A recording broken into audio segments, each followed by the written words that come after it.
Todi no la wa petok la peno agwaje godo mia dakpena mawo ndi ape meto de vio eto ni to be dona mi okata mi awo son va gwaje po na mele taxi afa pe ya balaji egbe enye joda peleti joje pe nkeke aton lia le pe akpeve ple wi nyame denigba nya jojo me mi anole mi apo na pe akpagbanto eye le mia po na pe akpa velia ne eyo yinu ame pepe tohere no mia dome eye mia denku denigba pe nya jojo gbalon ha me le mia po na pe akpa velia le denigba nya jojo me mia po na mi kure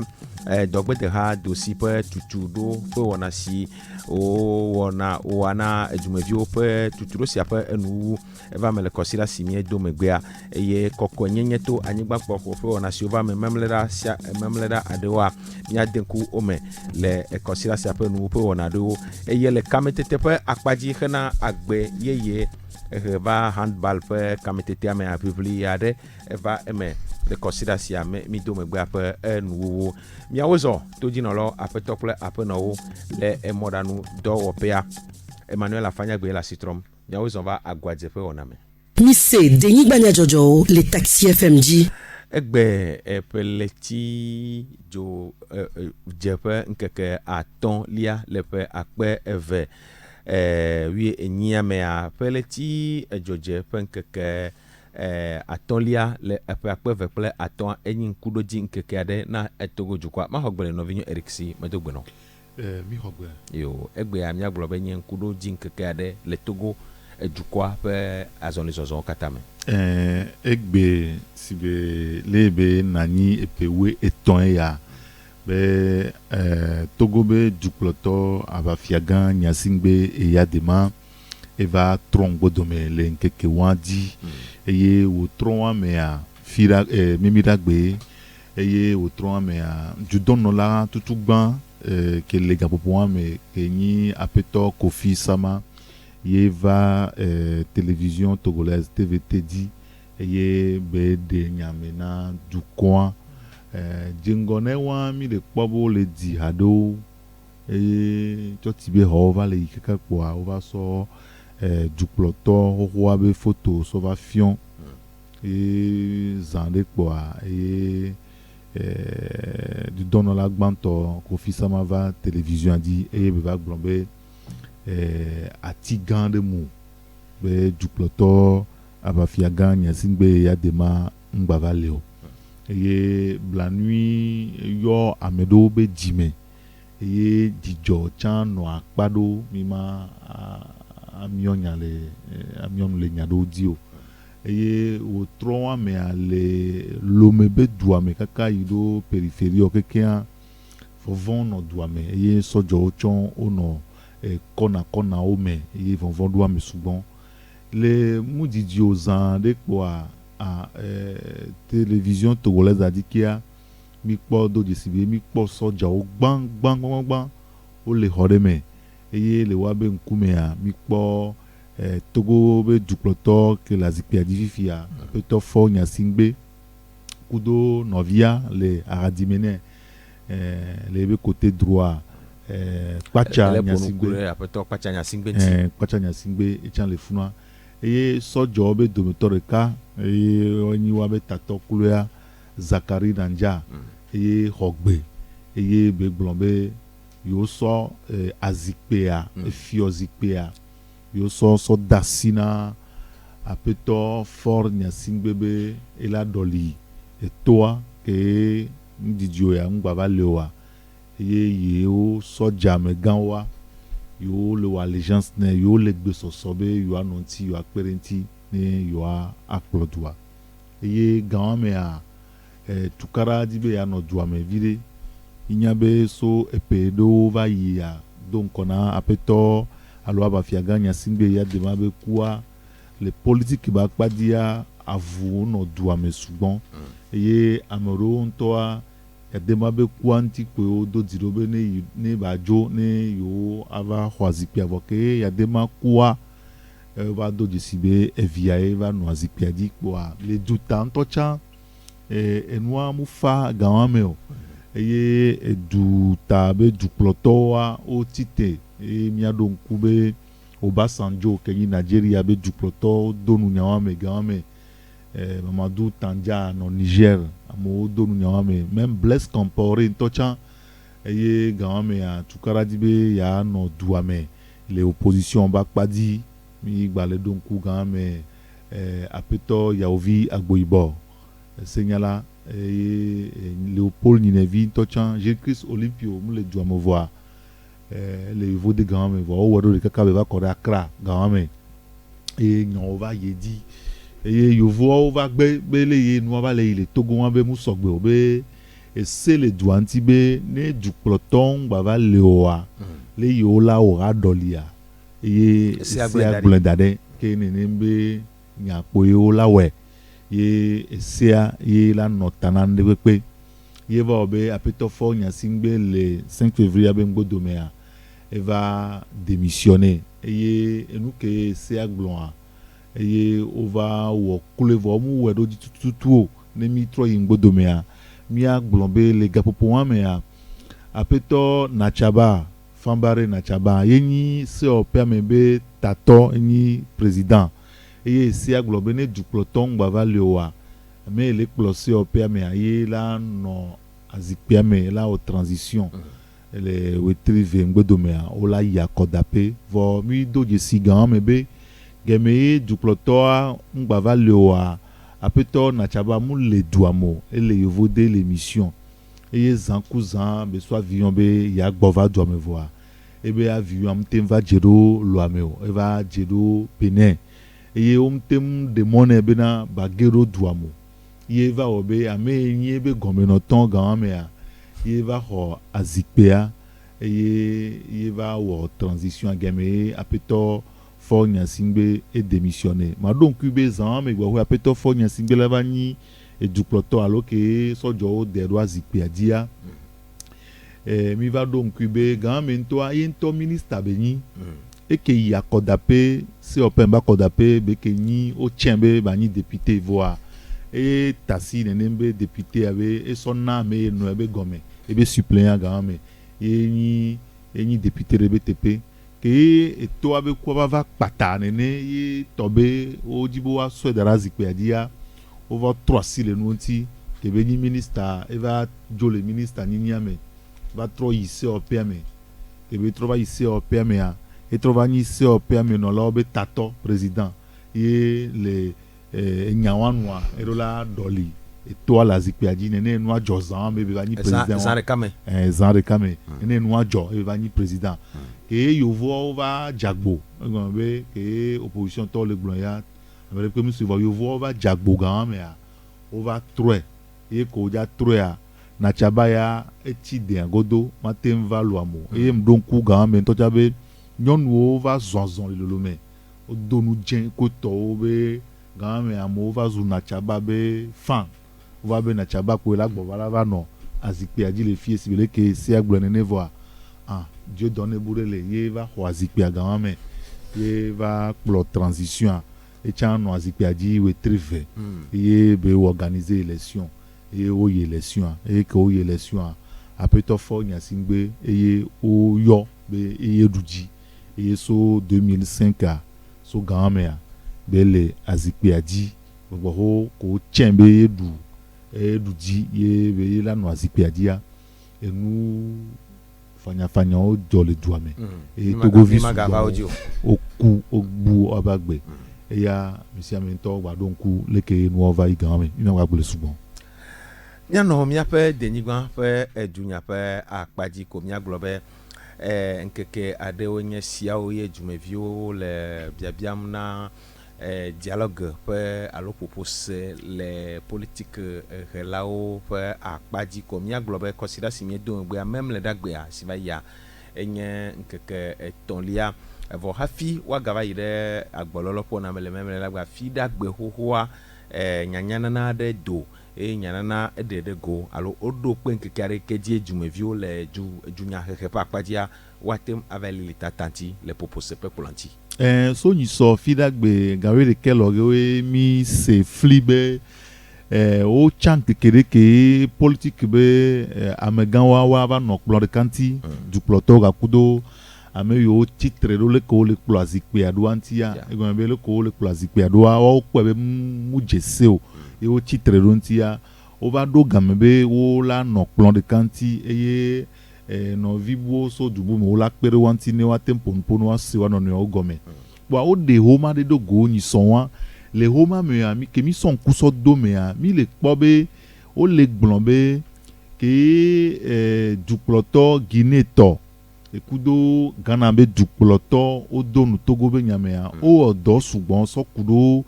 Togo be nyayanti ke to be ntifafa ne batemva game Togo vi o nto la nani le plan de kanti o la pompo le wana no dome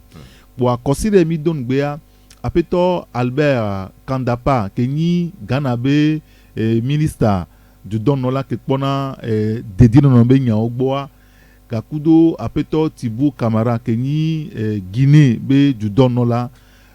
ova miabe juame considère mi dongbe so gomde dia ova mi se flibova eye o odo sugbon so kudo dialogue yabe nyanti o dogo kudo du plotobe ntime o gombe jidudua eye les coalitions ba padicha o dogo kwa mo o pompo sugbon le wabe popo be ngbodo ayo va de nanya dogo eye o le glombe dialogue be nyaya ke yo le glonso garin be ne va mere ne Togo vio wa kpon tine wa gbon video be yo va do azandenti ye we tri me ke milia be ke we aton agbe yo la no plonti yo la pompo sokudo tukara kele jua ne wa kpora bele ke wa ten wedo eye wa tole ne nembe tukara ya mema bo enya fegon ke o gblan be les oppositions va pas dire à la coalition ni sore ke va ya o yi Guinée va to Ghana o de homa de dogo le homa me o le glombe endo le noa me o la wo de nebe jiru do da wo de nebe noa di gbowe yo la nani le planti et le communiquer que o de to ni so me o le glombe coalition be enu yo be de dogo ni so va ya vevieto et que kudo lome kudo karabe asihoke le zuantia o le glombe no tasila medontia obe yo le glombe ame yo convoqué ame yo san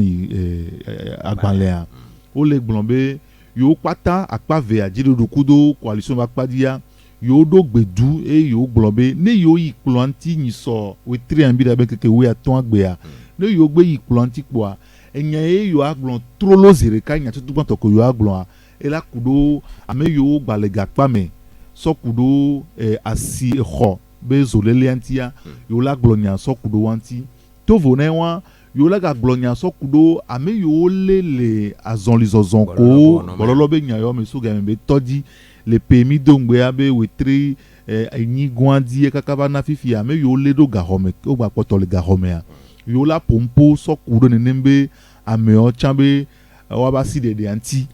ikwa la kwa be nya ve ya o yo la gbo tutu gbangbo we nya ko ni politique nya o la va gero eme eye o le glombe akpa ve ya o didudu kudo coalition ba kpadia o do gbedu eye o le glombe marche be nya o la noté gboro le be nya o la boy o la noté kaka o la wo discussion avant eye discussion be game to chan amere pe ma gba logbo o la noté be yo kwatan yo o da siredi eye o le glombe ame yo kwatan la po gome le discussion amea me yo la po gome le proposer amea ga kudo enu yenti o la pompo le tovona nu veyawa be yo la va agblen gabume e mi la gba ba se wa ni so ayo de nenebe yana go apeto Albert Kandapa ga kudo Tibu Kamara wawe do asi agbanleyate wa mi do jesibe kasia o de agbanleyato wa ga popoko kwero zerika coalition tochan o de nananya dogo et le wabe enu yo gbulamea obe yo prendre acte so kudo be o do nkeke na dialoga o gbulonya yo se nyako ogloa voa endo le noame que o besoin clarification o hiabe noame o akọ be yo la gogo ameve yao ne yo abia o nume kokko sokudo endo nti ko le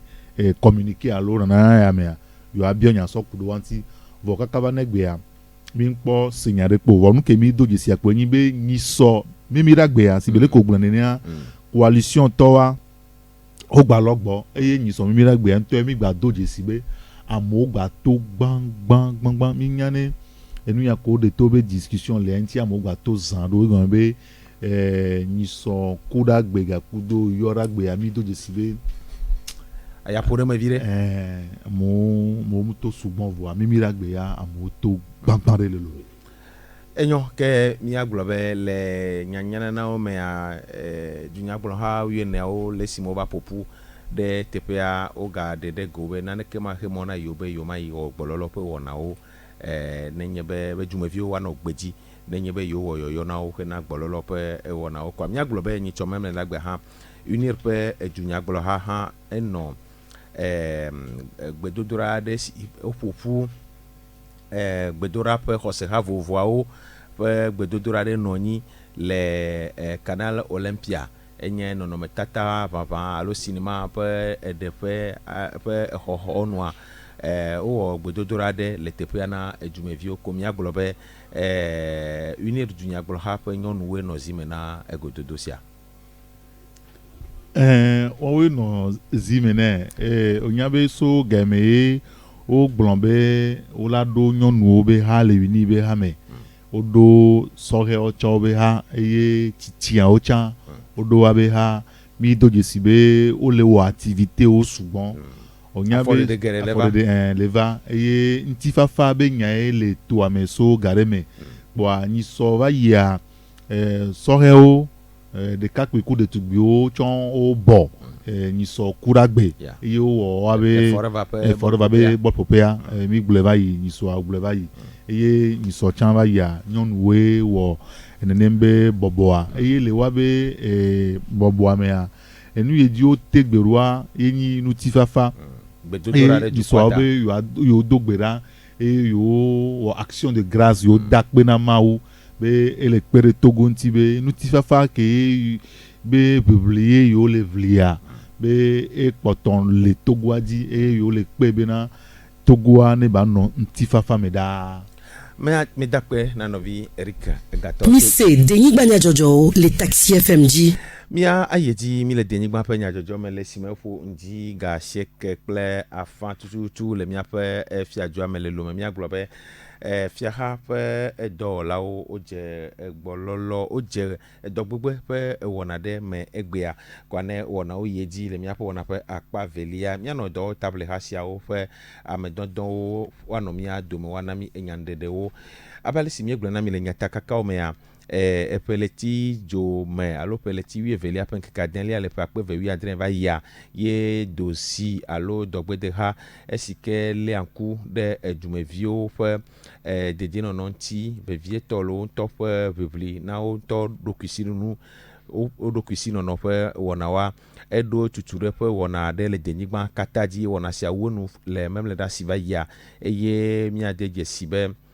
le wo ame alafa etonple aton we khotutudoa le denigba kata eji eye le consider mi do egbea ame yo ke gagner egome kpolawa ono da sedidi egbanle le wona sia pe enuwu ke enukaye o dejesi wa me yo ke khotuturo sia ore enukaye o dejesi eye sese la me kaye wate o dedego le tuturo sia pe enu tututu mi ase o do meto deka ó fi omi nu ṣùgbọ́n kéǹgbẹ́ má yé jí a máa dà pé ná bàmùsí kúdó dòzí égọ̀mẹ̀ yín bẹ́ san elesile mi le viviti menene ifi anu ko fi omi ena mi monu jenu ṣùgbọ́n ti donc enu ke jọji na nya ẹyin eleke ne ole do àjọ alo ole wọ̀ndé le kò látẹ́m potẹ́ ga olo ne òun gbà ne àjọ à ń gbà gbọ́n náà wà jọji ne parce ndekpekpe o me a egae ne gamu le me wa no we amanyo donc no so gade nde me le keye o la ten do aja do no le do aja chande le ke o la ten magaro no do aja ne o ja kwa me da ajo me ade me keye o la ten ho da ajo me ne ajo an gbagbana o kwa so mi ho na me sia me fifia mi do jesibe ameke ho tuturo ye be monu je ajo be ni be nu ti aye o la ho o nto kele do aja o nto do la ine le be sukula vire do la ho ne be tutu do vide kengwe o la ba dajo a e la na be no ho ame ke yi ne be school a me atia matin flo e go yin be gbe a mi matin kare a meji blibo o kwa ne ho ame ke yi ne be si to e gabe kote a no ho ne ba no to do la mo nuje e gabe nu vide kengwe e ajo ala tenzono magun chambo o fi mi nu subo ke le tuchuro si amegbea nufiala wo alo tuchuro na la wo dometo tuchuro na la wo o dometo rekapeto Celestin Ayao Sanvi enami epe nyandede amen asinyo e ho nyandede o katavanami nyanya we be no be o chami be nya o formation ne amekole mutuel ke dozido anyame e lekebe formation mi weso etanyareti etanyawa elenyi leke o la tem huanjore l'entrepreneuriat leke o la tem huanjoro kwa nene be nuami to eji nyanya wo le 6 décembre 2017 le atakpame emi to gwa kekem so dapango kakakaba korolu me veto fika veto palime ko to kekem donc mi kwebe no be ame komi formé o keke session de formation komi o keke ele wenne wa ko wa les sessions de formation de camera nous kemi blona mo mi no tutudo be leke o la te créer entreprise lo leke ne o créer entreprise a wanya ko be no be deme o gbele créer entreprise quoi be leko be yodo la onko yodo la tem atu amlokwe impôt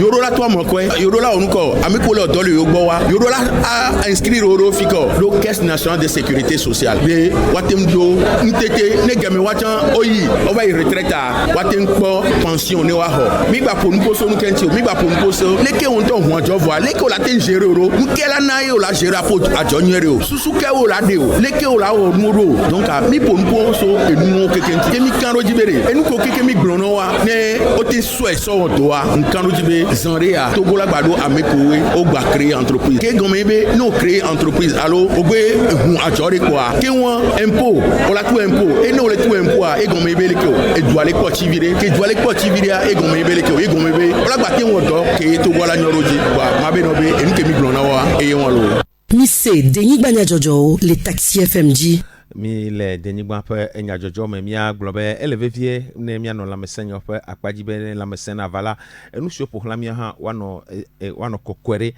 tarojunu sia taye lycée agwe pe suku vio pe nu sia lokata o anyigba popolo pe wona de le kosira si mi do megbe pe enu kwa wona sia pe tarojinu vevie ikeno sia apeno nojwe priska enye enu fiala alo nu fiala ke fiana philosophie le suku lycée sia ede lekepe wona pe tarojinu gobia ede emenami Georgina mi doa ela na be mi abe vio cha mi abe sukulu vio cha ola plan ne be nu wowo do bon amesia me nte woneo nenyi si bebe tepe anyi tepe kenyi amesia me toa amesia me mte jirane do donc association abe wona et les nabe mi abe vioa ola ple so egbedi vo mi ma totele leke nous que association ava wodio mi onto gasia game mi na trono nane de vio atrono donku enyako association va glo e nous ko be na be wo o le wa be pa me ni la pere wanti ne gasia gamola no e kwa ela chilan me na wa chan yo la no we gasia game enyake mi ate glo na association yin be tusugma mi le dakpe na o be ote donku mi adi evegoan mina biaso wa gbo be o ngba chi mi agbo dede o no yi tutugban no yi lo amekeke no yi école publique o keke ke le lo amea ni wa ve fion nene benua ni wa chanwa no we doa ne amesia melejira do amedoa e do lulu do lea mi magba teva mi magba no le o wa ela don mi akeke mi adi ene enyake le nye mi ate sopo association vo no la gba te unchan o te we kaka do et surtout l'étendue du territoire o te we lo leke o va sensibiliser mi ela Georgina mi be wa po ekwa me changbo wa po chef o ko le kwa me ne go me sensibilisation ba yi wa keke wa gbo ba keke wa keke wa gbo kwa ekwa me keke la ko munyi sukul pa me dede o ne sukul pa me dede kwa de violato e di popo me la do pa me la gba podike donc ekwa me keke ku sukul pa me keke ne ba ko ye ne wa wele lo a me keke mia aglobe hatutu nouvelle génération citoyenne eyeto kepe wonasia de tome le lycée agwepe suku kpoame kwa epezime no la nya afeto maunyo jogenu nami etarodni bevi okeno le kepe wonasi le flammes asipe mon mi ko be edidi fia gouvernement edwebe memera subanto le wetria mea awo nu popolo aja jumija jarado be nono mere donc mi chami ko be kemini tichao mi lection school viwa e nemi pour première school vio yemi le klo mi aba school pa me eni exemple na me kotio eni kpodene am kotio ga me o chola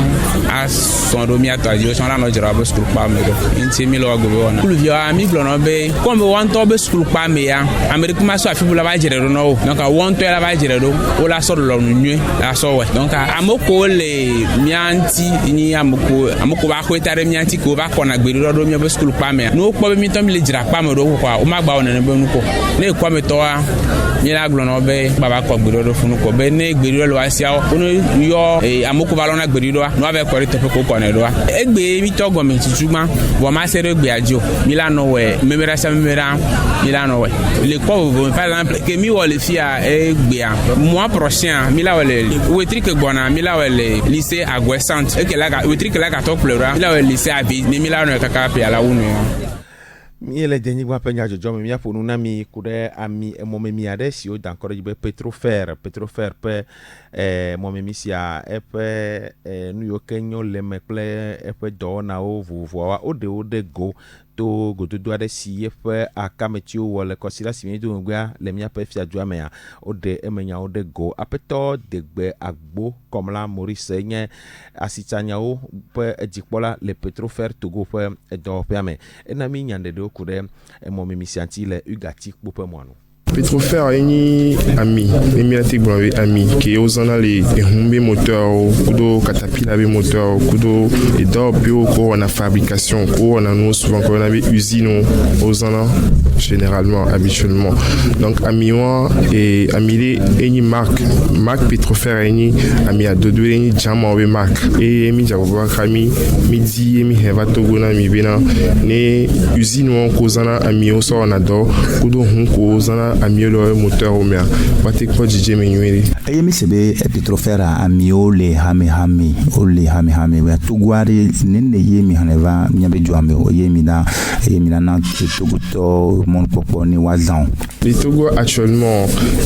mi wa étude du marché c'est-à-dire mi ko amikao et amo besoin et rien habituellement produit on yemi ça va donc au fur et à mesure que mi avec client on la no bio mi les diminue ayemi sebe Petrofer amio le hame we tugwari nenne yemi haneva nyabe joame o yemi na toguto mon popo ni wazan sibile ke mi le glona mi be Petrofer ba mi a eni jamo ba mi et amio souvent amiro sona mi ba mi a c'est ami a dodo ben garo moi amiro no zami no wa mi a no zenvoir autre ami podi ko zenvoir autre sonné autre wana to 20 pro dynamique buto et o yana be huile recyclée c'est-à-dire au son wa autre 3 620 gbogbo to yo sananami et misana ami o dona impact dona environnement mais nyaba mio koni ami a dodoué que nya min tonton zeleka et nyona me pobe hena na moteur ko environnement cham Missé Denis Gbanya Jojo, les taxis FMG. Mia po egbepe Denis Gbanya Jojo, onuna mi ple kametete a si pe alors asi pe kametete ko yobe handball pe wona o hena no sento do kametete si ale mia pe Denis Gbanya o wo biblia de le consider simie do megbe ale mia pe fia joamena so review yo ke wa handball pe kametete pe wona si atara junina wona si anyi be wagatro agbeyeye gede handball pe wona mele mia pe Denigba Kataji apeto ayi gabiam enye ligue lome golf le handball pe ezime enola etaro jimbe vio ke no dodo si asia ede odego le Jean-Marie Leblanc pe monu vijibe mia jira gomedo donc ntia mile pobola wa mile sinleme mile sia mi do ajira mi lo wiko la do mi aro e da mi bo mi lo wiko yi kade o yo bla su junior e vision mo mi do pe be wa pour ball mi a to me mi a cham mi lo me ki mi a so équipe de cas mi a so pour compétition gaga le piame donc bobo ki mi be susu won e ya o chance ki pe le mi cham mo lo de me ki la to le ki do na mi que mi cham a me voir français au be suivi kake mo nya vai mi an Niamey allo avai Maroc le nom que o ja passer ya we bon e ni na veve toi mi ba cham moto na mo cham wa préparer donc mi la jabe mi a to moyen ina ya e ba mi duna mi kal mi doazi mi betaji mi la to yanti surtout yanti mi comité national olympique tale to terre mi sponsor c'est de do Togosel o le agu tabale ni mi to pela mo ti wa to mi ti mi to moyen ki mi to body view on entraînement nuere kaka ni ga soani wa te pour le football na il va ko disi be handball le be a ngba le de kaka om kalibe ye na mi fond de kan me be mi la chane ne be no bo le somea ne ba wa nyona handball est-ce que handball a ken ba va li yo ale enyi ne ke difunamia nyowa ke mi on va ya du commenter takbela mi wa ngba le sile ke mi wesan Yahweh, il y avait toi bon, il a joué la bagnon de Gentia, mi wa funvayi de handball. Ça le jeu football à handball le do l'année 110-80 mais ne m'a blâmé mi pour la boîte et tibi mado. Championnat scolaire, lycée technique Miami non, kudo ora bola, lycée technique, lycée to coin, lycée technique université de Lomé, c'était l'époque université de Lomé. Ne va top compétition scolaire en mon sous la tibi on va la bourre aussi. Va deviner que mi toi, va mi fier non va trova, mi a vous non va trova. Donc mi la to fa ne mi bo a de pepedon yanto mi bo mi no mi lo mi no nyes be nya lu ja di mi bo i bo mi no e mi on mi son lo toa e mi wala trova mi la tomo va kala trova e su le mi si godo mi a trop mi ça au public va na sans va trova na mi.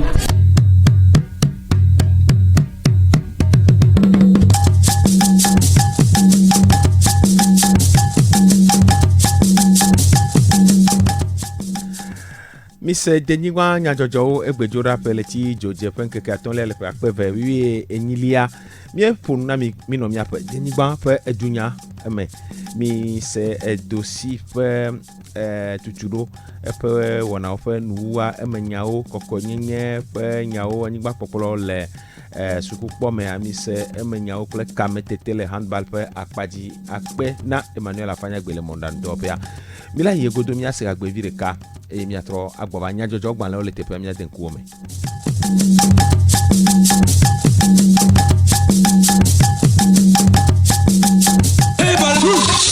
www.radiotaxifm.com. Écoutez votre radio en ligne, la grille de programmes, vos animateurs, les articles et le replay de vos émissions préférées. Taxi FM, la radio géniale.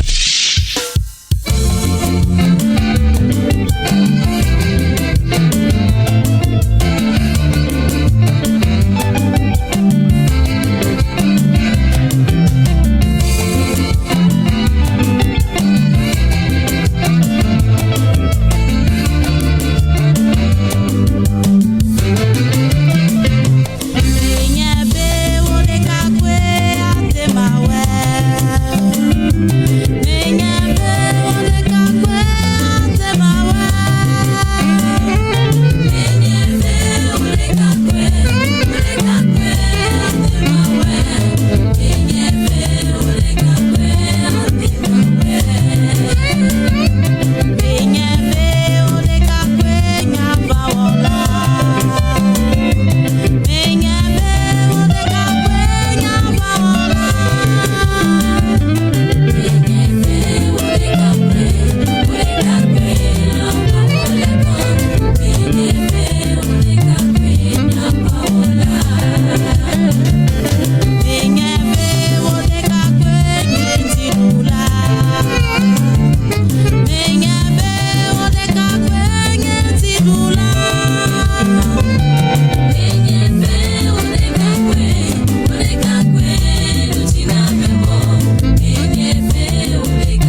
es le seul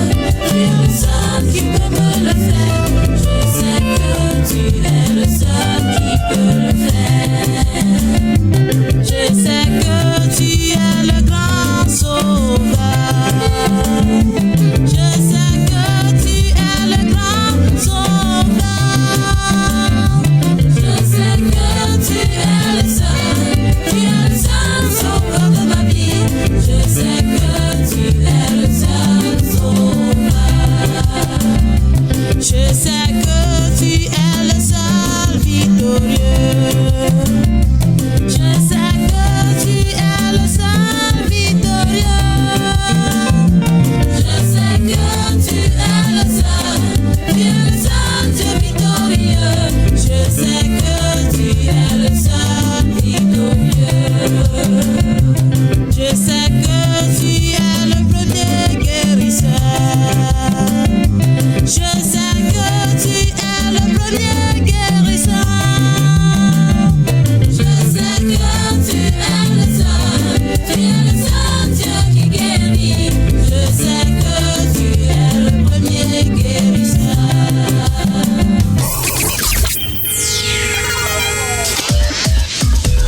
Taxi FM 93.1 au cœur des grands événements.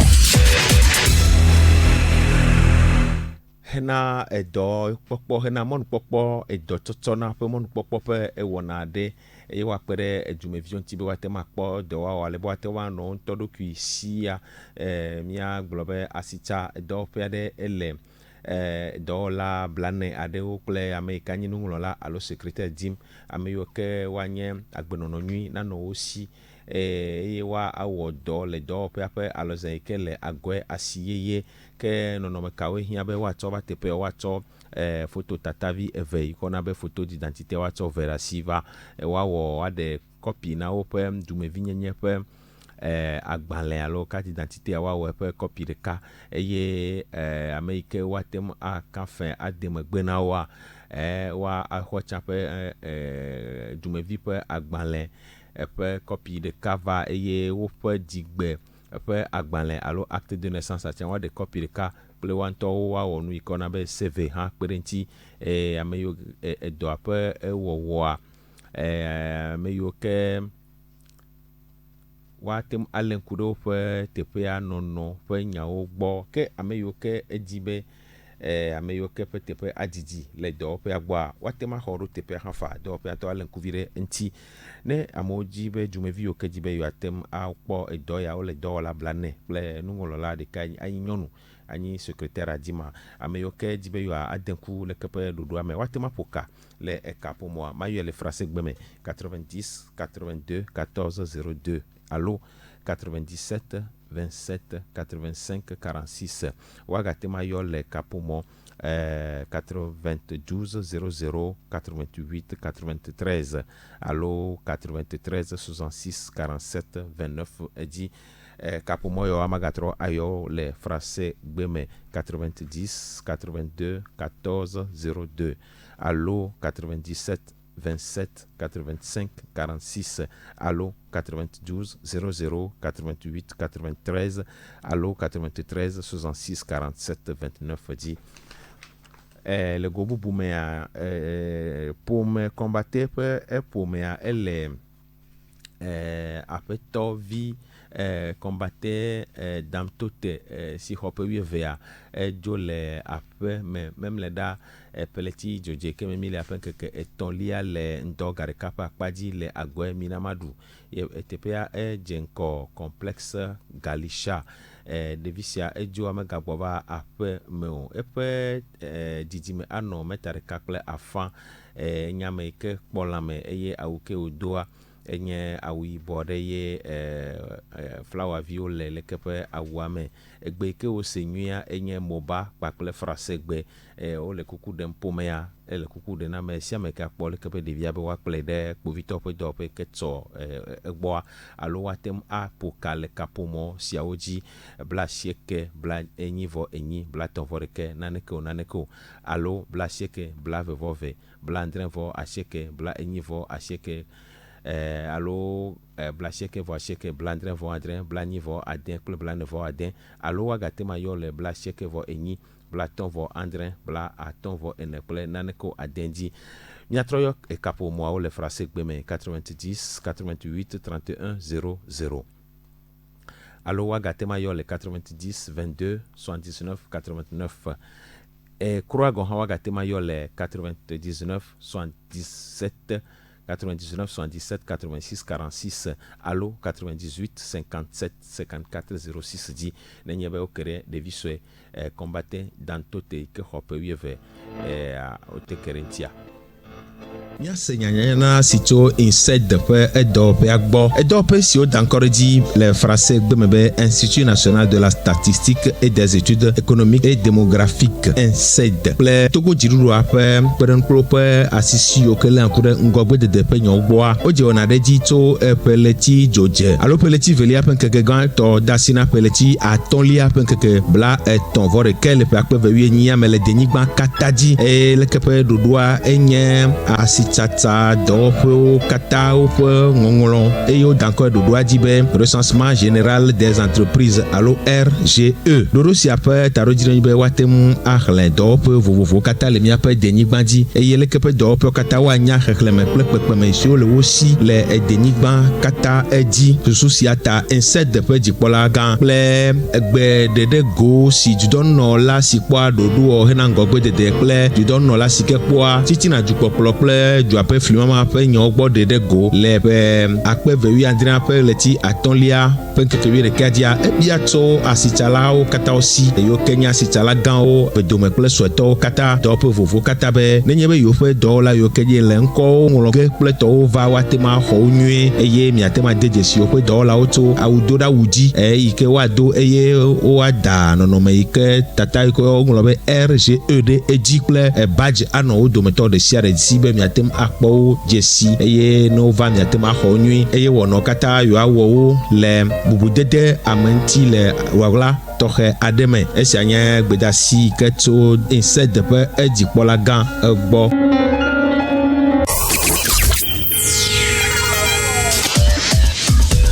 Taxi FM 93.1 au cœur des grands événements.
See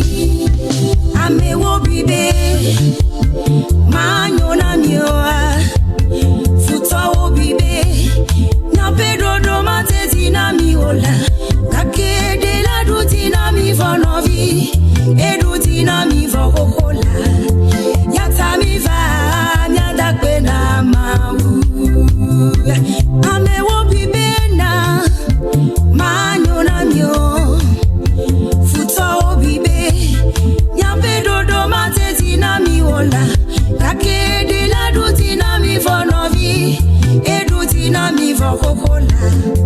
Yata viva mi adakbena mawu.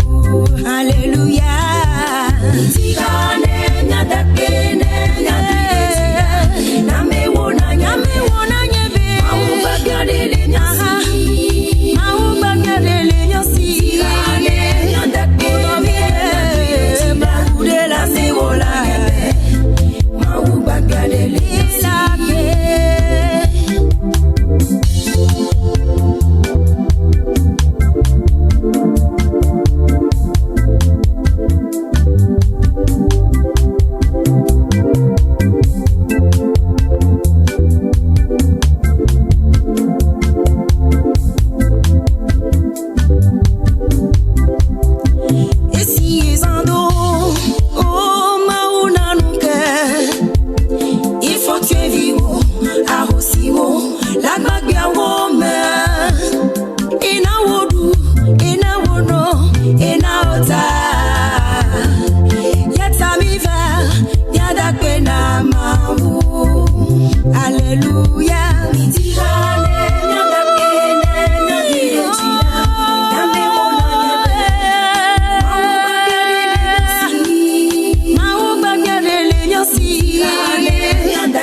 Vous écoutez Taxi FM. Il est 10h.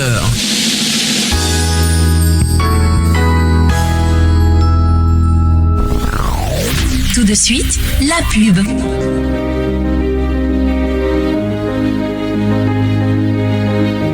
Lagbe amia. Eva vane mebe ola to nono me sense umi. Eye agbo pata ola tu lengono. Welebe ho me kekemia. Donyuela nasi obe ya solonlona. Gake mohenula no modino. Gawon meke ola do de silebe yebe abonnement Canal Plus a evone yele avome. Eye no dibe ye atu ezotio so ahomea. Don kuti monidi. E gaso sododa to alome kapomovidi. E sona. Kakade di ledi. Eye benye adodoya. Étoile 145 dièse. Yela mwagbo pata lengono. Étoile 145 dièse. Togocel, le leader. Ta star sera-t-elle parmi les héros de 2017? Heroes 228 participe à la sélection des 12 meilleurs tubes de l'année en votant pour tes chansons préférées, en envoyant par SMS H suivi du code de l'artiste au 75 75 et gagne des smartphones, des tablettes et des tickets d'entrée au concert des tubes du 16 février au Palais des Congrès de Lomé. Vote plusieurs fois pour tes artistes et augmente ta chance de gagner l'un des centaines de lots. Trouve les 10 tubes de l'année et gagne le super gros lot. Retrouve les nominés sur la page officielle Facebook et sur le www.allbar26heroes.com. Des Heroes 228, contact 90 00 64 08 91 33 87 42. Un événement Gold Event. Angèle, ajodo pe ni le Togo. Ajodo pe kekele wona to denigbala kata ti dede kwe aton adesi adego le esiata statistique do pe le Togo de ajodo pe kekele wona to le fesiame wo danko de dibe RGE 2017. Alike RGE 2017 pe do na o le igeye ajodo pe kawe nyasia kan. Statistique do pe menolawe anozimena ajodo pe kekele to wonasia wa do pe awo eye deside kadivi anowo nume de dia okoko akpo emevava le adodo pe siwo le nyanya mena didudua le esiwo menya o lame le denigbala katanti de adodo pe keklesia a kan funye pe de la do pe han de Paul elabe adodo pe kekle eka adodo pe de sia de sueao evedomeao ple gan osian le do wo va megbe ndodo siwo akpo nka e wana ŋuɖoɖoawo kpɔkpɔwoe akpe ɖe dziɖuɖua ŋu be woate ŋu ade dzesi dɔwɔɖui nenye adzɔdɔwɔƒewo nana dukɔmeviwo kple woƒe kpekpeɖeŋunana le nudzadzraɖo wɔna me. Esiawo katã awɔe be woate ŋu ade ŋgɔdede aɖaŋu yeyewo ɖe go le dukɔa me. Kene lalia makɔ to dzi na wo kaba. Asitsatsa ŋudɔwɔlawo, adzɔdɔwɔƒe dzikpɔlawo, wobia ko tso mia si be miaxɔ RGE 2017 dɔwɔƒe xlẽlawo nyuie. Ɖe du, mina woade miaƒe adzɔdɔwɔƒewo agbalẽ me. Numeɖeɖewo xɔxɔ akpa evelia anɔ mi kpakple dɔwɔƒea ɖeɖe ko dome tso dzodze va se ɖe dame le ƒe akpe 28 sia me. Retour des tubes dans un instant sur Taxi FM. Taxi FM.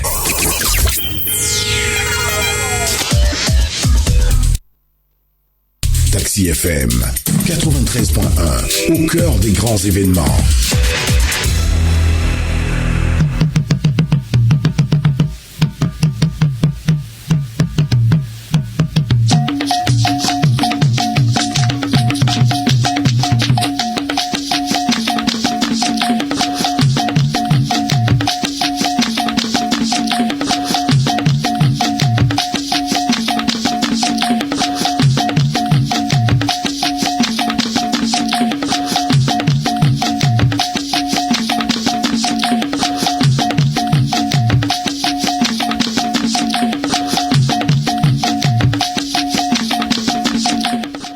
Todzi nɔlawo aƒetɔ kple aƒenɔwo mi le agwadze miaƒe wɔnaƒe akpa velia le mɔɖaŋudɔƒea Emmanuel Afanyagbe le asi trɔm hafi mi le nye kɔse miade ŋku nyadzɔgbalẽwo me hafi nye kple miaƒe amekpekpewoa miaxɔ gbe le wo si.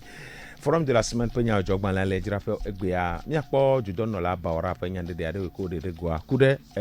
ƒoƒose ƒe wɔnawo le edunya ƒe akpadzi miase emenyawo eye azã yi ko ɖo na ƒoƒose le politique alo dunyahelawo ƒe akpadzia woƒo nu ku ɖe eŋuti le ƒeleti dzodzia ƒe ŋkeke 15 dzi eye alea ke ye UNIR dunyagblɔha ƒe nyɔnuwoa wotsɔ togodoa de Mawu ƒe asime nu yi ke woŋlɔ le nyadzɔgbalẽ sia ƒe aha etɔ̃lia mea enye esia.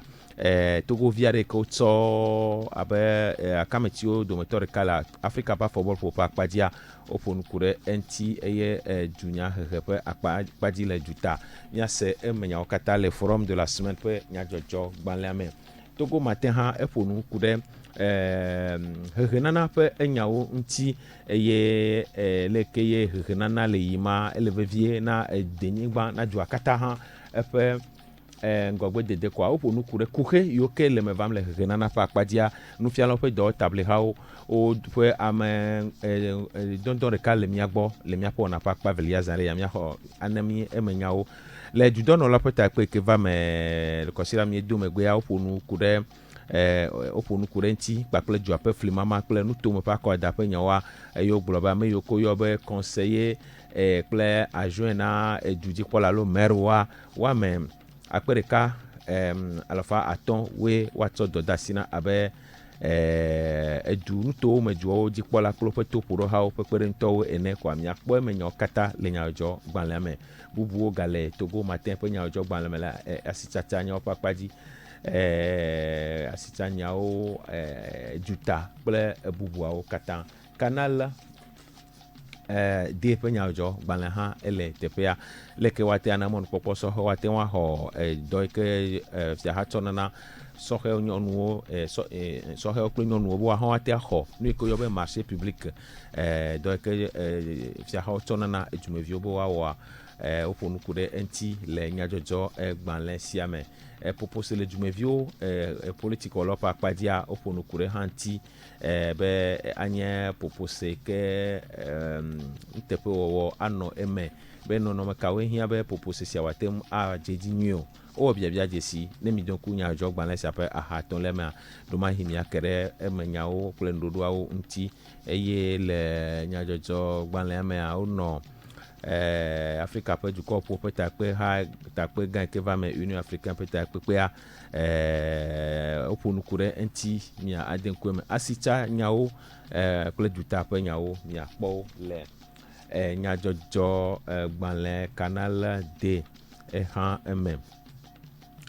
le egbea ke le agbalẽdzraƒe wa miate ma ke ɖe le libéral ƒe nyadzɔdzɔ gbalẽ hã ŋuti. Dziɖuɖua eɖo be wa adidi amlɔkɔe xexe na asitsa alo dɔwɔƒe wa adidi amlɔkɔe xexeawo ƒe akpa ɖewo kɔa woƒo nuku ɖe ŋuti le nyadzɔdzɔ gbalẽ sia ƒe eƒe aha etɔ̃lia me. Nenema ke wonɔ dunya xexe ƒe akpa dzi eye wobe dunyagblɔha wuienewa wogale gbɔlɔlɔ ƒe ewɔnawo dzi. Egbea nyadzɔdzɔgbalẽ libéral le libéral eɖo ŋku ava fia gã nyasigbe ya dema me nugbea eƒe 8 nye sia. Woɖo akpedada sɔleme aɖewo ɖe eta le Paris, France ablotsi dua me, Milan Italie ƒe dua kple Bruxelles wowɔ leke ƒe sɔlemeawo ɖe ta etsɔ si va yia kɔa le libéral eɖe esiawo katã ɖe ego le ƒe nyadzɔdzɔ egbalẽa me. Alea ke miatem ake ɖe liberté ƒe nyadzɔdzɔgbalẽ hã ŋuti eye wogblɔ be dunya ƒoƒose ƒe ʋɔtru yi ke le me ƒe wɔna yi ke le me va ge le letia ƒe ŋke 15 dunyagblɔha 14 be yewo se eye wobia be nanewo me nakɔ na yewo eye wogblɔ be gbɔlɔlɔ ƒe wɔna yi ke va me memle na yi ke va yia eƒo ta na gbɔlɔlɔ katã eye wogblɔ be dunyagblɔha siawoa wogakpɔtɔ le woƒe gbɔlɔlɔ wɔnawo dzi eye miakpɔ tatawo dukplɔla nyasigbe ya dema me nugbea kple dukplɔla fɔr nyasigbe woƒe tata woda ɖe dzu wogblɔ be ƒe 8 nye sia dukplɔla nyasigbe ya dema ƒe megbea Togoa ele megbe yim kple fɔr nyasigbe dukplɔla fɔr nyasigbe kɔa nukpɔkpɔ yi ke ye liberté ɖeɖe go le ƒe aha etɔ̃lia mea ya eye aƒetɔ Alberto Olimpio eƒe nyaɖeɖewo le teƒea. Saint-Fort dɔwɔtaʋlexɔ le kɔdzi dɔwɔlawo dɔwɔƒe dɔwɔlawo ƒe akpadzia wohã wobe yewoagatrɔ ayi ɖe wobe dɔgbegbe ƒe wɔnawo dzi eye ɖoɖo vovowo hã le nyadzɔdzɔ gbalẽ liberté me miate ma le ŋku ɖe ŋuti le edzraƒeawo egbea. Nyadzɔdzɔ gbalẽ siwo le mia gbɔ egbea ɖeka kple eve aɖewo nye esiawo. Mia ɖe mɔɖaŋu ƒe amiti ɖeka kple eve ɖo miatrɔ age ɖe me.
Élevons-le, élevons-le.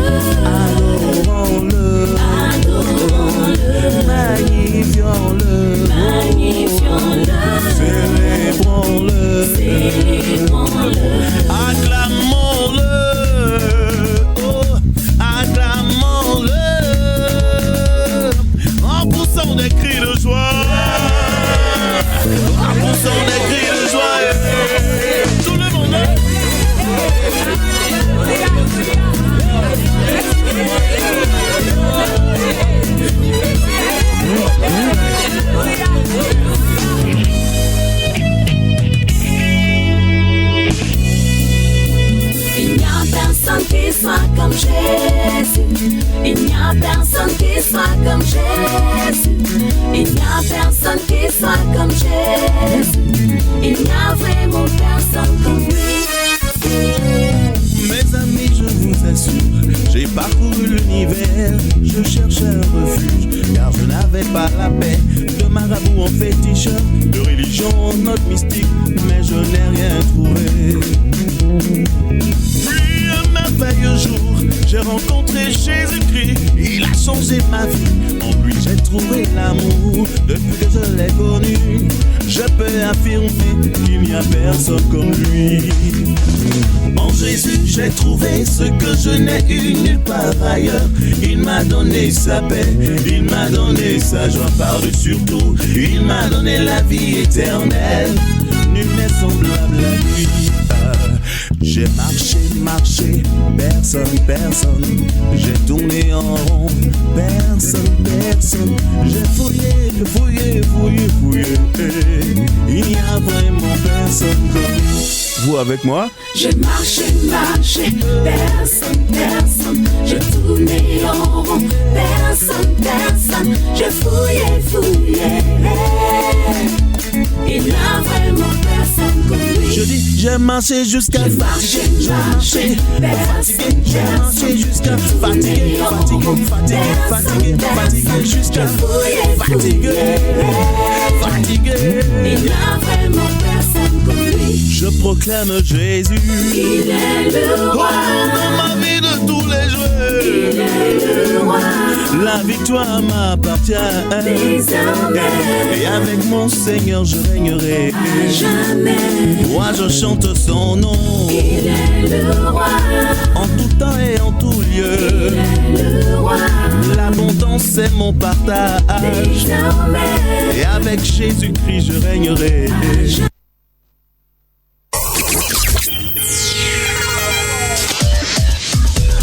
Taxi FM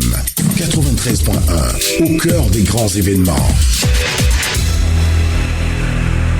Enyo miagblɔ be nye kple miaƒe amekpekpea wo sɔgbe ɖe mia gbɔ amegbãtɔ aƒetɔ Ben Landokpo enye nufiala tso CZ ƒe dɔwɔta blihame. Aƒetɔ Ben mi do wo zɔnɔ. Yo. Tso ƒetɔwo aƒemea. Sukuviwo ɖe. Ndeke ya kemu ya ofon re. Dia ya ofon. Ofon. Efia be nyitsɔ va ya mi mese ŋkɔ. Mi mse wa be ŋkɔ. Ne o zan lia chanta mi o ma gba se wa be ŋkɔ. Keke o gbɔna me ya kpɔ le ke be la no do. Enyo. Aƒetɔ Ben miagblɔ be tso CZ nufiala ƒe dɔ tabli ha me kɔ miagblɔ be kɔsi ɖe mi domegbea mi wɔ ŋkeke 3. Ne megblẽ nyuie ya ŋkeke 3 ƒe dɔ gbegbe ƒe wɔna ɖewo mi me fiam ɖeviwo alo mi gbe be wo ma fiam ɖeviwo eme tso nu aɖewo lea miate ma ɖe ɖe go na mia nufialawo te kplɔ ɖoɖoa do na mia le ke mi dia si bele ke mi gblɔ ne wo kokokoa nyateƒe mi wɔ dɔ gbegbe be wɔna ke va kɔsida ke demegbe ke mi demegbea nyawoe mi nyagblɔ be mi le dakpe na tsitsawo mi le dakpe na tsitsa dɔwɔtɔwo ɖo o se miabe yɔyɔa kafla mu miabe yɔyɔ tsã yo wa ŋutɔ wawoe sɔ ɖoɖoa be yewoawɔ dɔ gbegbe be wɔna ame ke ŋutɔ ɖoe be yeawɔe ye be wɔea ɖekpo mia adakpe nɛ ado ŋusẽ miatɔ tsitsawo be mianɔ du ale aba sesẽ ne dziɖuɖua ne miakpɔe ne miabe dɔwɔna kudo miabe dɔwɔƒewoa ne miakpɔ dzidzedze nyuie ate wɔ dɔa nyuie ɖe ne miabe sukuluviwo egbeawo nye sukuluviwo esɔmea woatsã woate woaɖɔli mia teƒe akplɔ dua leke be dze ɖoa dɔgbegbe wɔna mi xɔ ɖontiwo leke be le yie dzi ɖoa miagblɔ be miabe dzi ele dze me ɖo mi kpɔ be togo be tsitsawo fifia wo le gbesɔsɔ be woabe dzena kewoe me wotu afɔ eƒe naɖewoe va yi yawoa game asu be tsitsawoa nu ke nyi woatɔa wa asɔe na wo lo. Enyo ke ŋkeke 3 ƒe dɔ gbogbo ke mi wɔ va yia ɖe nukawo ku tututu ye mi le bia nka di mi le tutu mi odo gbogbo mi gbebe o maga fianu sukuvia o keke to amo akpe na Joël on kentia nyawe no le do to amedo wa enwa ona me chaka vide le no susume na omle senwa gome tutu amedo wa osopo lo epo chicha o be o va le we akpa gouvernement o eke la te wa de ton wa modo la senwa o gome nyode benade chicha wa omunyi amefufulu opo wa no fon kwa be dogwe ona pe non ce n'est pas ça et ne mia donc quoi mars 2017 Kolevi fiamia do pe de kawe won ye mi le o dogbe ona o kaka so va do gawan me ye premier ministre ye nto discours be o promesse nami be dongbe nami be nya be statut particulier ça dit non me to ke me chi chaola no nya hwe kudo me sonuo c'est-à-dire la jouissance, l'application et la jouissance du statut particulier avant la rentrée 2017-2018. Hafiwato Suku Gome Adji. Hafiwato Suku Adji. Nke Premier ministre n'tok bon ayon. Ekbe afi kemi le vifia statut particulier mouleu. Le dope tu ban me amia glombe le Premier ministre la coup doji chao me ade me kay dongbe mu ododio parce que rentrer à nek banodo de chan mi long et mi we voir premier ministre e boy nya ba kotole parce que eyem zondo nya ke ntok blon ngbe dodo ke ntok wa zondo dio voir nke ba jo en lieu et place les statuts particuliers alors non me tok on avait TPA ke ba o nya to mi pom ke we jo va ke mo mi a di rentrer sukulu agame ba so koto kwa maton ba globe ye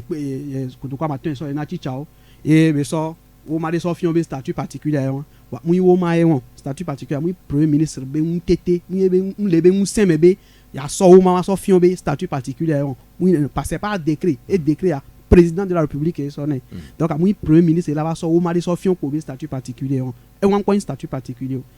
e ba be mi ho kutukwa maton mi di mi se gomebe nkebele nyo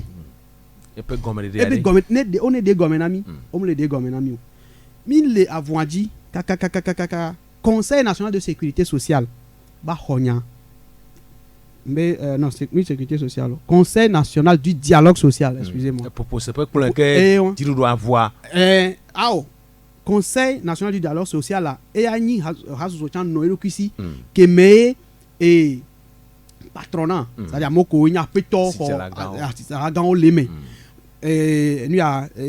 gouvernement chamba mo leme ken boy syndicat ba mo chan leme wa o chan o le wa do kwisi ke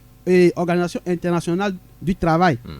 et DGC et do la no tout de pepe me wa chan musen to oni wa chan ne nya de le joa o la ten a donu me aponpo o va yomi be nu ke le jo bi de nya gomena ke bi de nya gomena o be okay yo se yo ayi avec po gouvernement chan ne le kenwa le doigt yo a trova na milo effectivement au trova et c'était le 20 décembre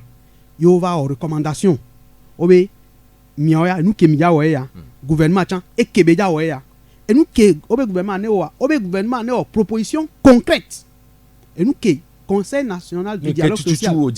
et wa ne o proposition concrète ye CNDS ale blona miya o chambe no proposition concrète a nya chan nya se gomedo de ne mia yedilo fia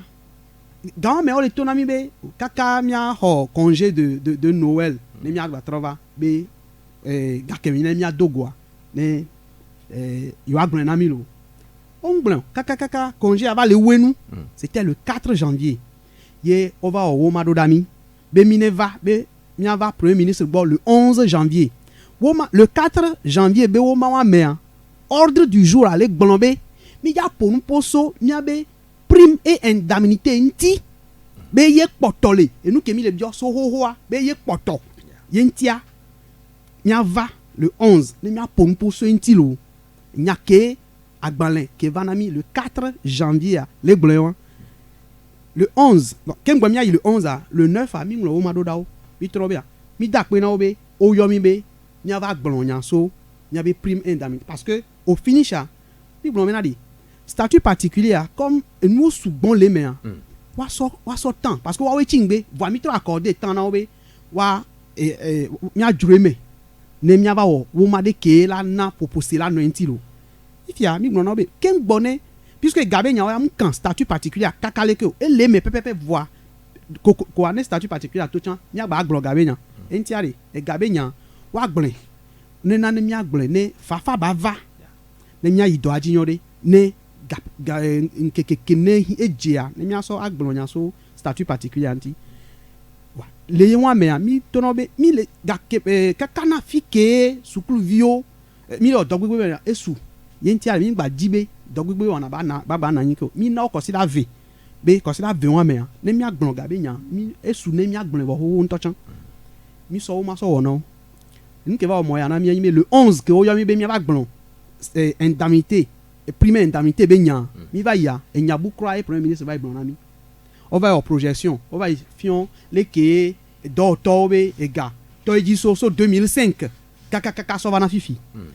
30 000 kudo 20 000 de synergie des travailleurs du Togo va wɔ avu ye dɔwɔtɔ keke wɔn xɔ le Togoa premier ministre va le defiɔn kɔtɔe be titsawo de kpe xɔ 20 000 kudo 30 000 wa enua wa mbivio bon mi be kɔsida ve mia mi na wo nya no kɔsida ve ame de kaka kɔsida ve ame kenti o yɔ mi do mi ga pompo tso mi ba pompo so ntio enu bu ntɔ kura o di wa de fia mi be doma hin jirudu aha la gbagba jɛn vɔ mia tsitsa wa doma hin anu mele mia sumo agbagba kɛ o le dze o mi ya de sa ne mu nyi nukɛti o gbena débat contradictoire o mi to na o bena o ne va ne mia po nupo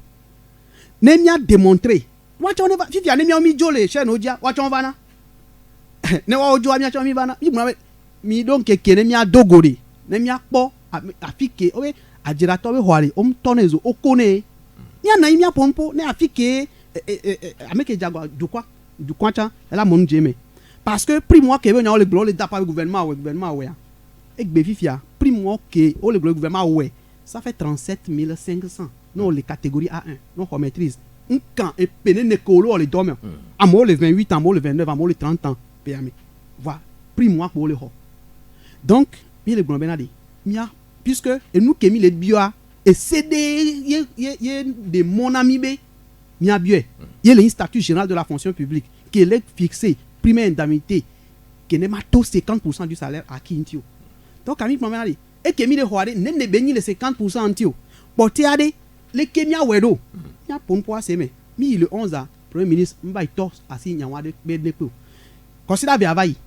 que consider ve avayi ya on gbona de pe na consider ve abe wetrome le 25 délai de 2 semaines aller voir ye o va so o manami be mineva parce que jour moi que premier ministre le pour be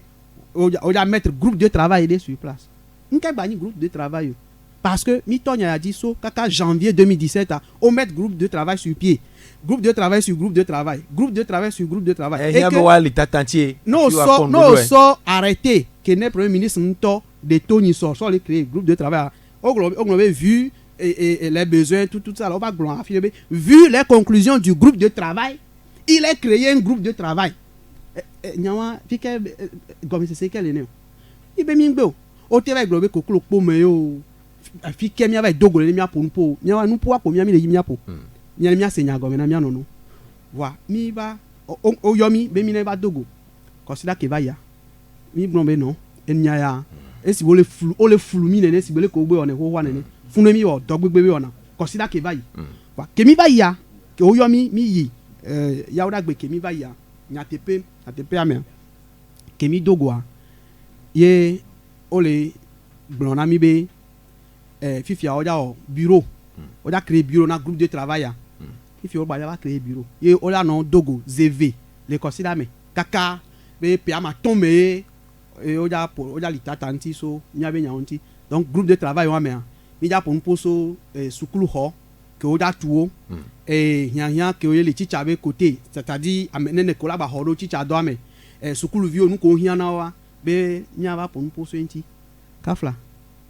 o be o da tu sukulu syndicat ya ba tu sukulu a nya kimia mi bio mi adokia syndicat la ba tu sukulu a et puis ende le kena mom le se gomo va le globe mi le wa pa non on est son ku so po mi logique de me mi amile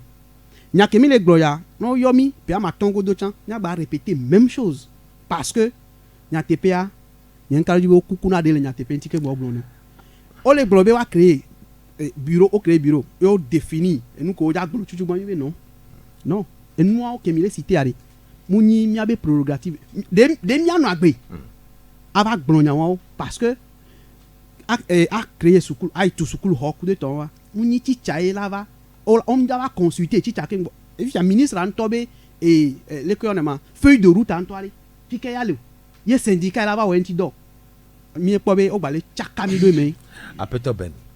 egbea ɖe mi me de dzesi be dziɖuɖua edze agbagba geɖe le nufialɔ ŋutia le ɣleti ɖe sia ɖe kloea dziɖuɖua kpɔne gbɔ be miabe gawo megatsi megbe o. Ŋutsitsawo ɖeɖe o.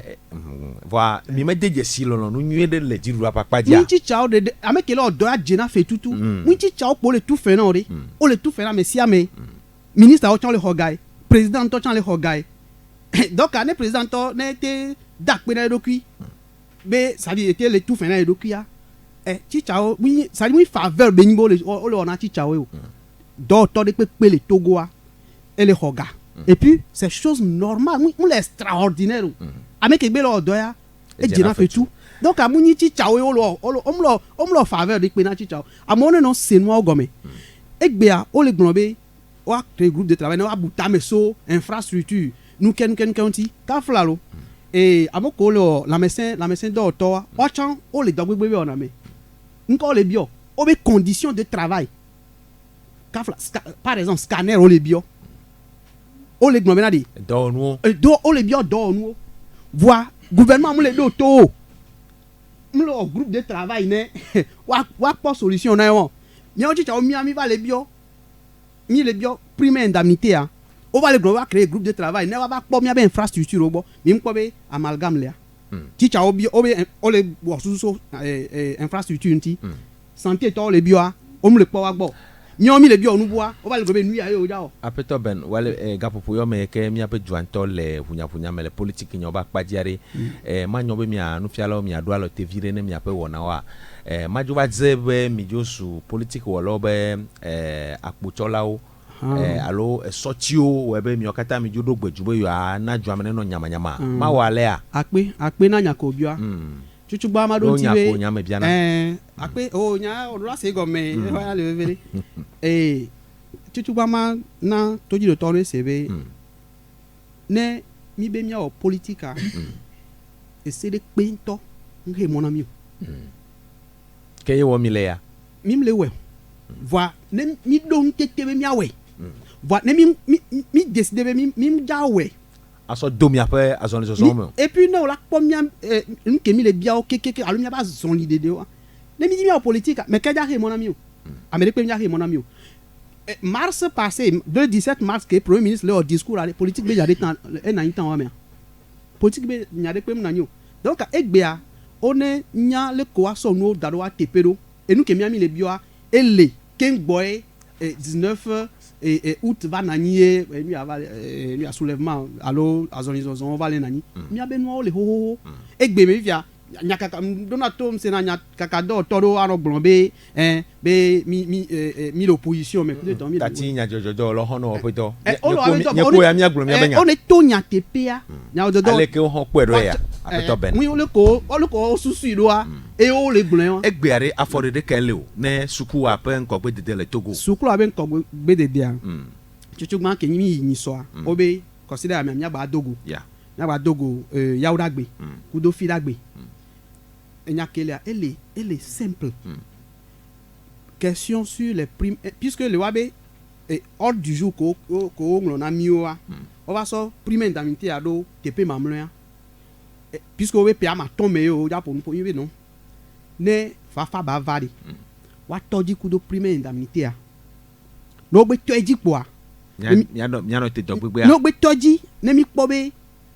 enu sérieux le mi kpɔ be o le sincère le nya ko o le gblɔ me kpoa dɔ gbegbe be wɔna ya ne mi gbe yi age kpoa enya wa eme la fa le fun voa ne mi gba yi ne o gba tɔdzi gba le to akpa ɖeka fafa ya mjati na nyu Apeto ya ben. wetro ya mbe wetro ya consider ya men tocho dogbe wona gbaja yeji Consider ya men e gbaja yeji parce que nyabe du don notowa o le chaka mi subo enyo mia hogbela si wa fine mia fo na awonu mia de mono na mitami tirika kule vere abale ke meglo na toji no lowa dogbogbo po na wo kule osogbo le consider va ya e consider ha me mia globe fia ha do lo ha odo dogbogbo pe wo na wo kwa wo pe enungolo la gan le denigba kataji alors mais Kenya secrétaire général du syndicat national des agents du ministère de la fonction publique apeto humenu comme là elle est miagbo le agwadje po na me apeto humenu mido egbeno mi ho gbena mi Joel e cho peto re o le lo foni apeme ya mi fo fia ha do peare nyama mi abe homo wa mi ngaja mi gbe me ko homo na mi o mi do te vire nkeke yo me le ke mi a orofia ni ngbeli tanti po a ngbe sinu gomi no po a ela totoji enyo enye enu ngolo la gan na edo table ha fia ha togo du kwa kata fia ha do fia ha do lo pe do table ha do pe vovo ka we le mi ape do table ha me o ne ma to do nti puede a mi be do pe ya kekere popu ministère OUEB ministère de la fonction publique du travail et de la réforme administrative. Donc il peut clore quoi Américo ko pona fiado to potio alojo tous les secteurs au bois au pour mieux minier pour de casef le niveau légalement. Que le mi ape do table ha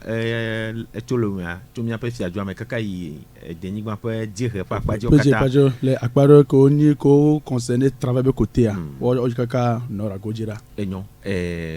maso aro le do moral mi ape do pe awo le fiado pe awo mi aglobe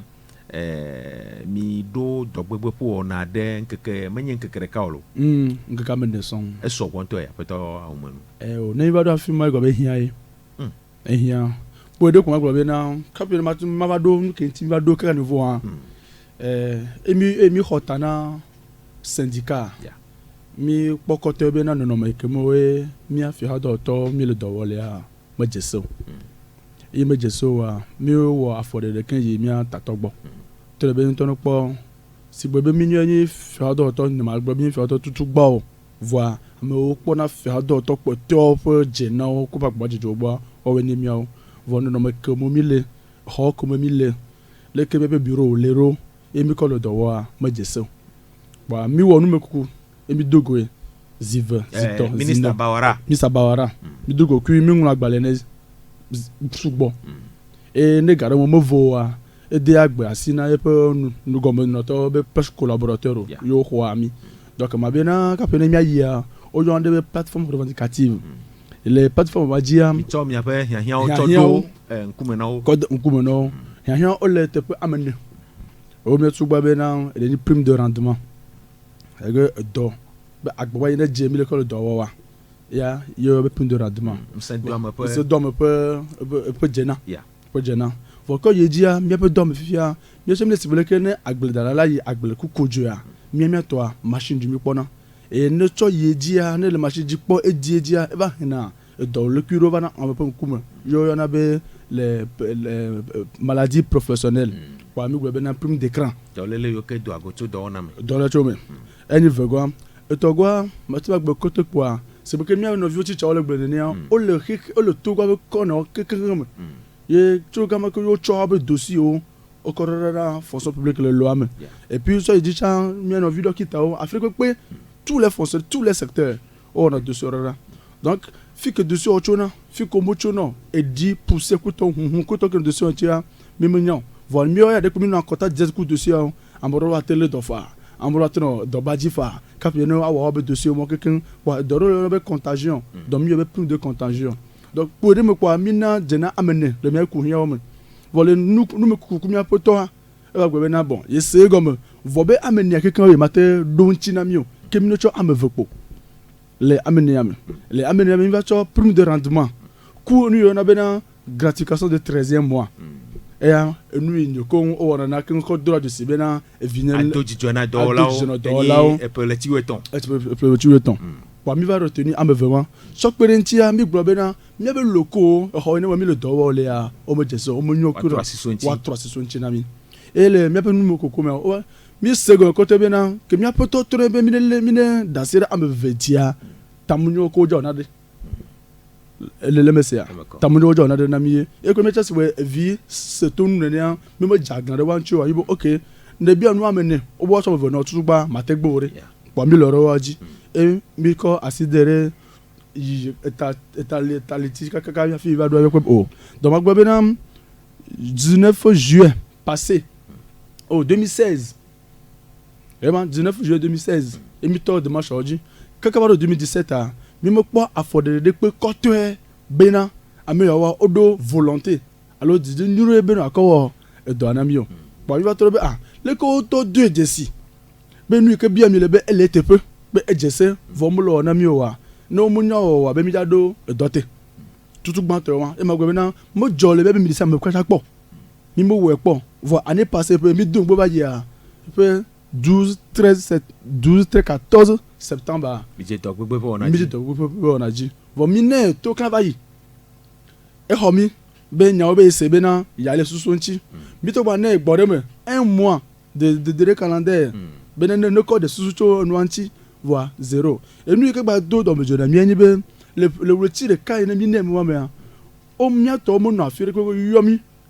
nya vio no vi no mi vare mi akpo be le kemi agbro nya do ma donc anu ke me le pa o po mi sigbe mi o ya mi le deje si abe mi ame o kele fio ha do me a bubu dia menti me le mi me le pour le canton me le e ba pa vire ça me le ba nous na dans me vio le personnel mi popule be assemblée générale mi pour gan et mi prendre le do le ya ta pe ga me a e mi gbo be na mi agbe do tutu gban e mi ko gbe 12 13 14 septembre vai na de ke mojo mi gba tro we le octobre me 3 4 5 zito ke ga tro vai e nu ne won da do na mi a o de si be nu bi mi le a be LTP e be ejese vo be uyo modo mon popo benare la to chona mi zereka vo o mo to chamere mi ne te gbe mi asinu ga ameleko le mesia e to yeji kwa uleti ne kuwa mi se go bena be dogbo ike mi wa o cho be gana mi o cho bam o kento vai vo e ya mi onto mi nya be no o mi cho be a wa cho gana me enwe mi megbo vo nu ne le me be na o mo cho de do onu e ma de me so vire côté quoi mi wo dogbegbe de nkeke amadeji so popu vo no pa mo be bureau teji ho be wo ma so ho na gaji a o chu na moro si gbe nkeke amasire ke amuto nkeke wave yo chu na moro bo imagine nya dire de mi wo le mi no do kekeka mi anto mi de aforo ko ika be mi po solution na problem wo vo cho yeji a de que ma choleme nami ye na be egbele ke fia ejeje ma be o mo jupum de mi anti o mo chore kele mo mi to o mo le chomi se be na be mi le dore akpare no yo le du no na fo do na o mo wa ye na ni chomi gba gbodo do be na egbe ya leke ya mi gba le do gbogbo melo leke do gbogbo ya leke mi do be ya wado e wo se be kimi na jiji no ko a mi no na fam mo na to pe akata o tuvoa le tutura ye gba meno le kefia premier sondage ne mi wegbo voir le miagbo le mebe direction générale de la fonction publique ya mouvement ya elle est respectée à 90% déjà puis que gars me chova va moi dire fait like donc a me si amateur respecter mouvement ya venez a akpa gbogbo to ya gbo respecter mouvement ya pa esu hoho enyo apeto humenu komla togo pe fiaha do lao pe do table ha pe nunglo la gan egbe ade le afode do kata mi ople mi apeju dono la peto bawara eye ndodo gobireke me do chu mo ade mi oyoyo na ju dono la gban to po alo mi tem bia mo bo yo akpo ju dono la gban to ekenye diru do abekolola akpe ma be na e va deux décibels mi be nu la tutu gbato me le ke cholo na mi wa mi ngula agbale na do no ga premier ministre mi ngula agbale ne ke edontia o mi bo hodontia wa agbale mi ngula ne ya mi me be mi adoko kyo nɔnɔme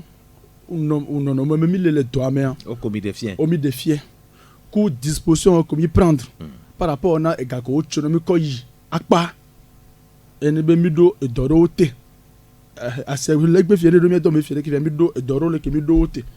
elabe miawo le dɔ keke wɔ ne miatsɔ edɔ klo ke mi wɔna kpoa le miaƒe le minista mea esugbɔ tɔ miate gblɔ bɔ vɔ miaƒe home ya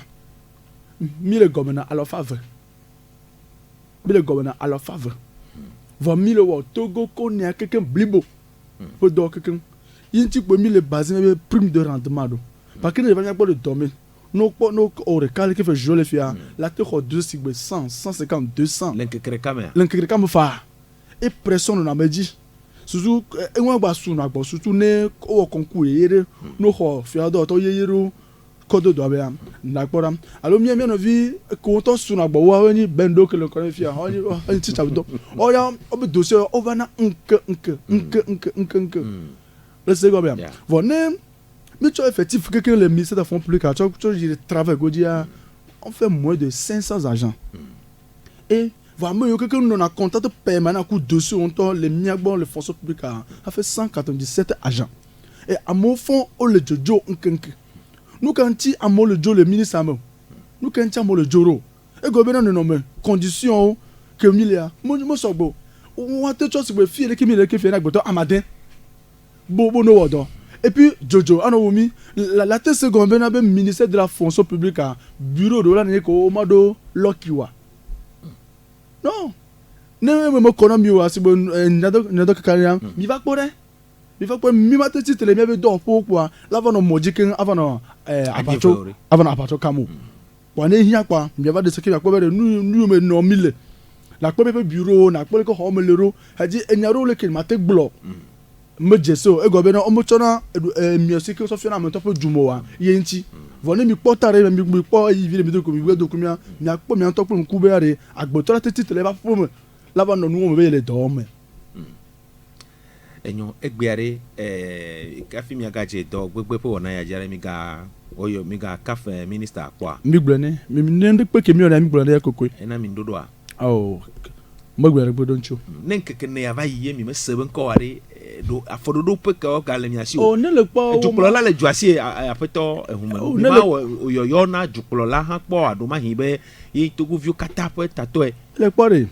alo se woƒe menɔlɔ ɖe mi oyɔyɔ na kpɔa. ne ma te gblɔ bena nu le dzɔdzɔ abe wome nya o ne ma te gblɔ be wome nya o gake me mi ŋlɔ agbalẽ kɔ ɖo edɔ ɖewo tea mi nɔ ƒuƒoƒo keke nya présidente nya assemblée nya primature nya tsɔ ke ɖe ministre keke ŋdzi les institutions de la République elles toutes sont informées. yo me wɔ yɔyɔ ɖeke ne mi o. même CNDS ntɔtsa mi ŋlɔ agbalẽ ne CNDS ntɔtsa mi ŋlɔ agbalẽ ne kɔ tsɔ ne nɔnɔme ke be to mi le esi be miawo mɔmu syndicat ene menace ku pression ne wo nɔ mia dzi va yi le mia be rencontre me ku ministre bara mi gbe mi de me ne kɔtɛ nu ɔnti na be mi egbe le ke fia ne do mia dɔ mea même ne mi kpɔ gbe dɔn tɔtsa edɔ ɖewo le ke mi do te keŋgbɔ mi suspend do sigbe ŋkɔgbe yi le dɔme nenea mi do wɔ te sigbe ne wa na ma matricule nenea mi do wɔ tsa te sigbe ne amewo la yi wo la wɔ contrat na mo nenea mi do wɔ tsa te ne amewo yi retraite gbɔdɔ me ƒe wo me n'o de na to hafi tsɔ na gakɔrɔ na wa mi do tsa te wɔn keke tsɔ ya mi do te mi na wo ma du présidence premier ministre assemblée nationale ko tɔ keke be nene nɔnɔme yi ne mi vivra ye wo pose be na mi prend décision ko eya ko ya leke donc ne mi wɔ ame ne ya va yi vɔ ne ne ke me dzɔ wa fira gbe mi agba dogo le takpekpe gã assemblée générale mi akpɔ be ya de leke me donc afi ne le mi akulu fia fi wa ekulu mi le mi akulu kaka ava se ɖe akme efana mi. enyo miava nufiala gbɔ nufiala miaƒo wɔnawo ta ɖe sukuƒea ya dzedzi nyuie ɖea aƒetɔ ben. miawo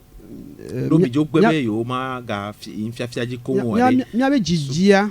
nye be miafia nu nyuie wanu yi la kpe ɖe mia ŋuti ye mia awɔ dɔa nyuie ɖea eye mi le dzi et en français on dit le gouvernement est le garant de l'éducation de tout citoyen. Ekbea, nke mi le bia nous et que tout gouvernement antio. que mi on a donné du doigt mais oui syndicat de pepe que le ici que ni syndicat buero kuya ke gbode be jao nu bia de ya ekpone do la nyabe abeke le bia noa ntete si egbe a mi nya be ntete le gouvernement si ke mi pa be jiru agbebo ma wo mi ogbe ba we donc ti anu ke mi le bia mi nya gane ne ke be nya mi nya on a estimé mi nya de pepe so enti voix depo one no gbe sos alors on demone mia po nu po so enti mi le globe ne mi glo egbe kwa sonde kemea on so na mi o possibilité o le ke mi ya offrir gbogbo re ne mi ate idoaji parce que mun jiji be mun jijo e be nyina mi be mi agbedo ça a un impact négatif sur la qualité de l'éducation mi le dit ne be nous voix nya chichawa nya togo chichawa nya be vio po etele nya be sukulu me nya be duploto wa nya karoji ba be videle nya be sukulu o me nya be videle EPP agoya sieye par exemple ne le pon kele jo nya karoji ministre la lombe nous ne no eji ne donc nous ke mi le dia il est simple ne mi dogo ya oda gbe a mi le de kuku na obe o ne wedo mi gbaja ogododo on est wedode B question sur les primes et indemnités que nous allons promettre le 4 janvier courrier aller on te promet ça signé par le ministre Chapelé on te promet ça il a discuté sur les questions en suspens notamment les primes et indemnités donc ne mi gbe dogo ya oragbe no gbe toji so wanji ne mi pobe sérieux gbe leme ne mi pobe o amewa nyakole gblon ejina kakadejia la mia ba kole ke mia wedolo apeto ben la dopo so CZ alors nous fialons peto table camera mi do akpene onyandede akene mi wono tepe yora gbele ke ole ha miaga asecho mi abo enyo ne ma ahogbele afeto humenu komla kenye togo fia hado lokata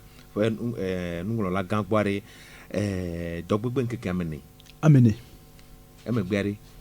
mila do afode ka wele mila afode subo le nyasi ke ne jirudua omdo tomiowa mademia kekenji sol lenko ego jibeno ne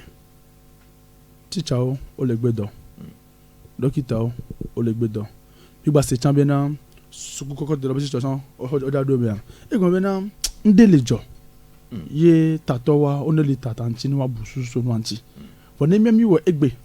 kaka do ya oragbe emi note e firagbe mi la dogole assemblée générale mi la gba bena ne afore de pepe mu le da miagbo ayo to bena o mu le so de pepele afo kemile de alo wona o kemile wole mi wa alo kemi to mi nyanyoro bena fi hodo to kekin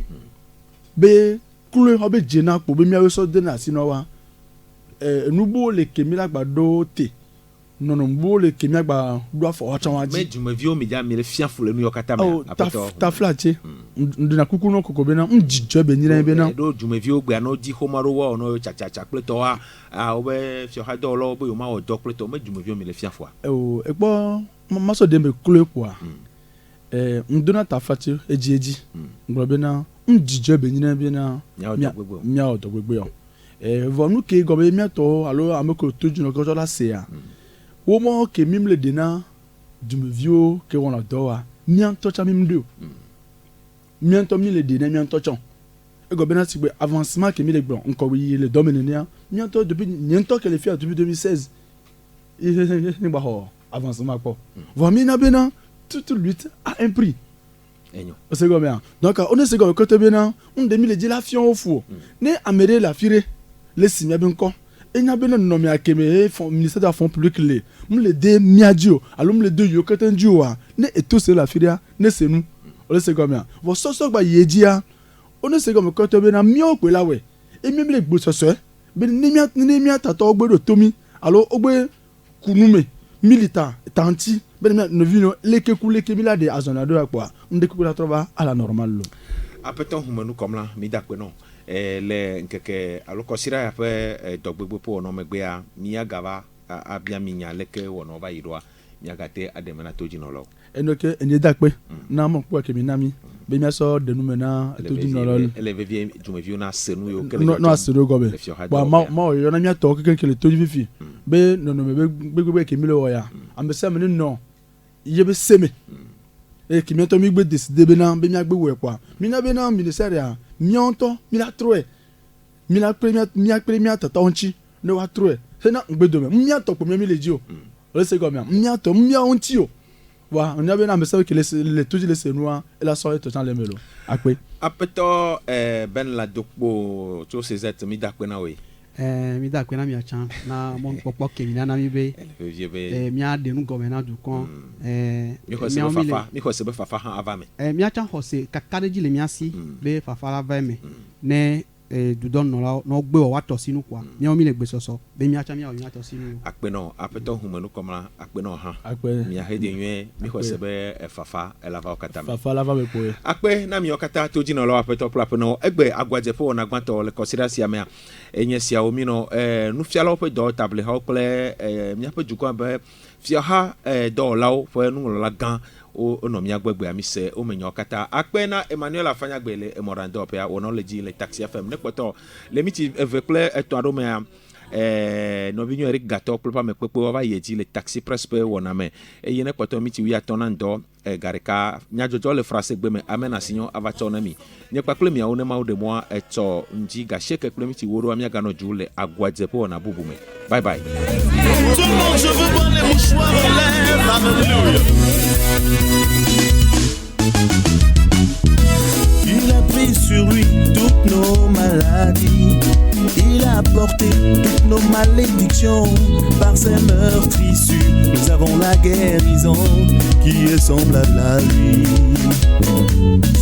Il nous a promis la vie éternelle. Et notre héritage, c'est le royaume des cieux. Il prend soin de nous, nous couvrant de sa grâce.